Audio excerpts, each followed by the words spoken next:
Welcome student. देखिए, हम जो कक्षा 9 में पाठ पढ़ रहे थे, हमारा राम लक्ष्मण परशुराम संवाद, उसका सेकंड पार्ट है और इसी के साथ ये हमारा पाठ भी कंप्लीट हो जाएगा, पूरा हो जाएगा। ये अवधी भाषा में लिखा हुआ है। सबसे जरूरी बात ये है कि जब भी आप इस चैप्टर को पढ़ें तो ये जो मैं कठिन शब्द बता रहा हूँ, एक तो आपको ये आने चाहिए और दूसरी बात ये है कि इसका हिंदी अर्थ आपको अच्छे से आना चाहिए। जो कि हिंदी अर्थ इसका अगर आपने समझ लिया तो फिर इसके जो प्रश्न उत्तर हैं वो चाहे कैसे ही घुमा फिरा के आपसे पूछे जाए, आप इनको कर पाओगे। बस हिंदी अर्थ में इसमें दिक्कत आती है, वो भी इसलिए आती है क्योंकि इसमें जो है ये सारा का सारा अवधी भाषा में है, शुद्ध हिंदी में नहीं है। इसको हमें हिंदी में कन्वर्ट करना पड़ेगा। तो इसके कठिन शब्द मैं पहले बता रहा हूँ, तो इसको अच्छे से ध्यान से देखें एक बार। बात उस समय की है, कठिन शब्द बताने से पहले आपको पता ही होगा प्रसंग चल रहा था राजा जनक के दरबार का। राजा जनक ने सीता स्वयंवर के लिए शर्त रखी थी कि धनुष की प्रत्यंचा जो चढ़ाएगा उससे मैं सीता का विवाह करूंगा।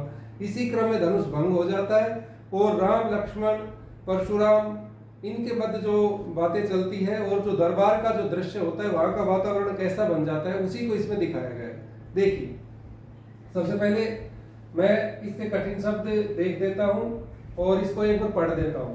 समाचार कई जनक सुनाए, जेहि कारण महीप सब आए। सुनत बचन फिरी अनत निहारे, देखे चाप खंड मही डारे। अतिरिस बोले वचन कठोरा, कहु जड़ जनक धनुष कह तोरा।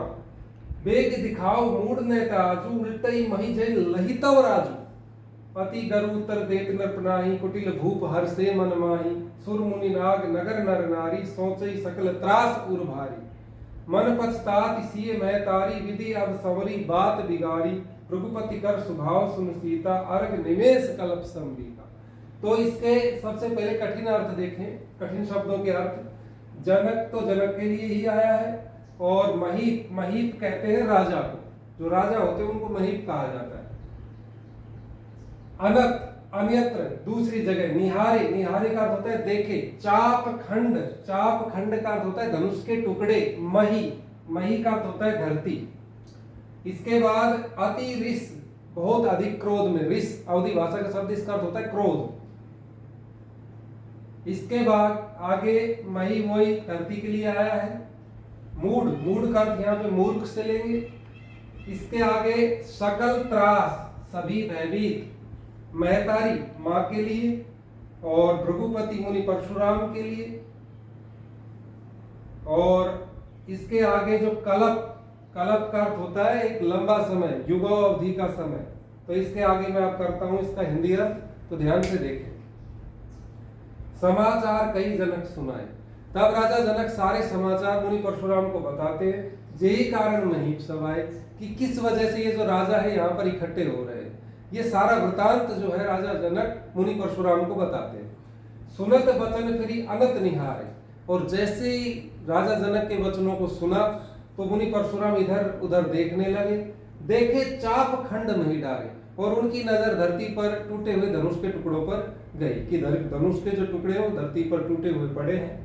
अतिरिस बोले वचन कठोरा। अब ऐसे टूटे हुए धनुष को देख करके वे अत्यंत क्रोध में होकर के कठोर वाणी में राजा जनक से बोले, कह जड़ जनक धनुष कई तोड़ा। अरे मूर्ख जनक, ये धनुष किसने तोड़ दिया? ये जो शिव का धनुष है किसने तोड़ दिया? ऐसा मुनि परशुराम बोले। बेगी दिखाओ मूड न तय आजू, उल्टई मही जय लई तव राजू। कि मूर्ख, मुझे जल्दी से उस व्यक्ति को दिखाओ जिसने इस धनुष को तोड़ा है, नहीं तो जहां तक तुम्हारे राज्य की सीमा है वहां तक की धरती को मैं उलट पुलट करके रख दूंगा। ऐसा मुनि परशुराम राजा जनक से कहते हैं। अति डर उत्तर देत नर नाई। जब मुनि परशुराम का ऐसा व्यवहार देखा, ऐसा क्रोधपूर्ण व्यवहार देखा, तो राजा जनक अत्यंत भयभीत हो गए, बहुत अधिक डर गए। कुटिल भूप, और उनसे कुछ उत्तर देते नहीं बना, वो उनके मुख से कुछ निकला ही नहीं, वो बहुत भयभीत हो गए। कुटिल भूप हर से मन माई। जब राजा जनक की ऐसी दशा देखी तो वहां पर बैठे हुए कुछ कुटिल मन के जो राजा थे, कुटिल व्यवहार वाले जो राजा थे, वो मन ही मन प्रसन्न होने लगे। सुर मुनि नाग नगर नर नारी। सुर का अर्थ होता है देवता। देवता, मुनिगण, नाग, नगर के नर नारी, सोचे सकल त्रास उर भारी। कि उनके हृदय ऐसे भयभीत हो गए। जब मुनि परशुराम का ऐसा व्यवहार देखा तो देवता, मुनि, नाग, नगर के नर नारी सब भयभीत हो गए, सब डर गए। मन पछतात सिए महतारी। और वहां पर उपस्थित सीता की माँ वो भी मन ही मन पछताने लगी। विधि अब संवरी बात बिगाड़ी, और मन में सोचने लगी कि विधाता ने, हमारे भाग्य ने तो अब बनी बनाई सारी बात ही बिगाड़ दी। भृगुपति कर स्वभाव सुन सीता, और जैसे भृगुपति के स्वभाव यानी परशुराम के स्वभाव के बारे में सीता ने जाना, अरग निमेष कल्प संबीता, तो एक क्षण भी उनके लिए कल्प के समान बीता। एक कल्प होता है, कई युगों की जो अवधि होती है उसको कल्प बोलते हैं। अब देखो एक युग ही कितना बड़ा होता है, और अनेक युग मिला के एक कल्प बनता है। तो उस समय वातावरण इतना गंभीर भयपूर्ण हो गया था कि सीता के लिए एक क्षण भी एक कल्प के समान बीत रहा था। सभय विलोके लोग सब जानी जान की भेरू। अब वहां पर श्री रघुपति बैठे थे, श्री राम बैठे थे। वो देखते हैं सबको कि सब लोग डरे हुए हैं, सब लोग भयभीत हो गए हैं, और स्वयं जानकी जो सीता है वो भी डरी हुई है। हृदय में हर्ष विषाद कछु बोले श्री रघुवीर। और हृदय में ना कोई डर ना कोई प्रसन्नता का भाव, बिल्कुल समान भाव से खड़े हो जाते हैं श्री राम और बोलते हैं। और इसके आगे का पद्यांश इसके आगे है। नाथ शंभु धनु भंजनी हारा, हो के एक दास तुम्हारा, आए सुका कही किन मोही, सुनि रिसाई बोले मुनि कोही। सेवक सोजो कर सेवकाई, अरि करनी सम करई लड़ाई। सुनऊ राम जहि शिव धनु तोरा, सहस बाहु सम सोरी पुमोरा। सो बिल गाऊ बिहाई समाजा, नैत मार जाहि सब राजा। सुनि मुनि बचन लखन मुस्काने, बोले परशुधर ही अवमाने। बहु धनु ही तोरी लड़काई, कबहु न असरिस कीन गोसाई। यही धनु पर ममता की हेतु, सुन रिसाई कह भृगुकुल केतु। रे नप बालक काल बस बोलत न तो ही संहार, धनु ही सम त्रिपुरारी धनु विदित सकल संसार। देखिए ये अवधि भाषा में है पूरा का पूरा जो पद्यांश है, जैसा कि हम इसको क्रमवार पढ़ रहे हैं, और ये अपने इस कक्षा 9 के अध्याय का ही लास्ट अंतिम पद है, राम लक्ष्मण परशुराम संवाद का। तो इसके कठिन शब्द देखे। सबसे पहले तो भंजनी आरा, तोड़ने वाला।